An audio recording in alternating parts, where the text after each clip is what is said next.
ታሞብኛል የሚል ስጋት አይደለም አንቺ ውስጥ ያለው። በነገራችን ላይ አንቺ ጋር ያለው ስሜት አብርሃም እንዴት ከሩታ ጋር እኔን ጥሎ ይሆናል የፈራሁት ቀን ደረሰ የሚል አስተሳሰብ ይዘሽ እንጂ እሱ ሰላም እንዲሆን እሱ ደህና እንዲሆን አንቺ እንዴት እንዴ አንቺ እርጉዝ ሚስት ላይ ጨከንሽ እንዴ? አንቺ ሴት ላይ እንደዛ ጨከንሽ? አንቺ የሰው ትዳር ላይ ጨከንሽ ሴትዮ እንዴት የሰው እንደዚህ አብርሃም የአብርሃም ሁኔታ ያስጨንቅሻል? ልጅ በሆዷ በያዘች ሴት ላይ የጨከንሽ አረመኔ ሴት እንዴት በአብርሃም መታመም አንቺ እንዴት ትጨነቃለሽ? ማዘንና መጨነቅ ባለብሽ ቦታ ላይ አረመኔ ሆነሽ ሴጣን ሆነሽ አብርሃም መታመሙ ላይ አንቺ በጣም ሀሳቢ ተጨናቂ። ኧረ ተይ አንቺ ምንም አያምርብሽም። በነገራችን ላይ ሰላም ጤና ይስጥልን ውድ ቤተሰቦች፣ እንደምን ቆያችሁልን? ሁሉ ሰላም ሁሉ ሸጋ።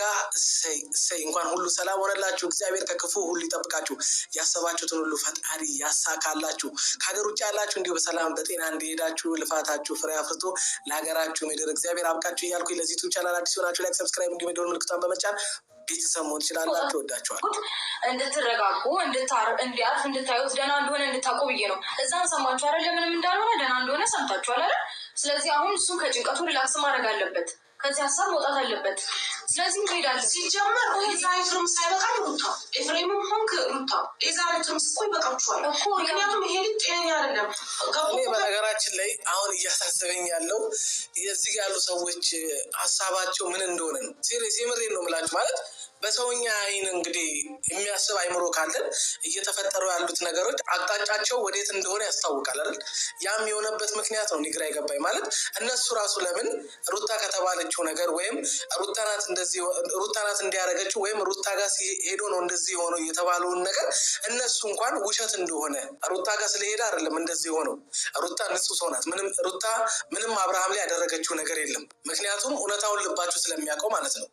ሰላም የምትፈልጉ ከሆነ የሆነን ሰው መወንጀል የማትፈልጉ ከሆነ የሆነን ሰው የሆነ በቃ አለ አይደለ አብርሃም ላይ የሆነ ነገር እንዳደረገበት ወይም ሩታ የሆነ ነገር እንዳደረገችበት በሩታ የተነሳ እንደዚህ እንደሆነ ሰው እንዲያቀላችሁ ለምን ትፈልጋላችሁ? ቀላሉና ሁላችሁንም ሊያስማማ የሚችል ነገር እንደ ቤተሰብና ብዙ ነገሮችን አብራችሁ እንዳሳልፋችሁ አሁን እኔ የቡዜን ወደኋላ ሄዳችሁ የቡዜን ቪዲዮዎች ብታያቸው ያኔ ሩታና አብርሃም ሲጀምሩ ስለ ሩታ ስትመሰክር የነበረ ስለ ሩታ ስታወሪና ስትመሰክር የነበሩት ነገሮች አብርሃም ሩታን በማግኘቱ ምን ያህል ደስተኛ እንደሆነ ምናምን ነገር ከዛም አልፎ እናንተ እንኳን ምን ያህል በሩታ አብርሃም ህይወት ውስጥ መግባት ምን ያህል ደስተኛ እንደነበራችሁ ብቻ በጣም ብዙ ነገር ስትሉ እንደነበረ እግዚአብሔርን ስታመሰግኑ እንደነበረ ሩታን በማግኘቱ አብርሃም ወደ እነሱ ፋሚሊ በመቀላቀሏ የእናንተ ቤተሰብ በመሆኗ ደስተኛ ሆናችሁ ስታወሩ እንደነበራችሁ ልክ በዛ ስሜት አሁንም ሩታን ነፃ ለማውጣት እናንተ ለምን አትፈልጉም?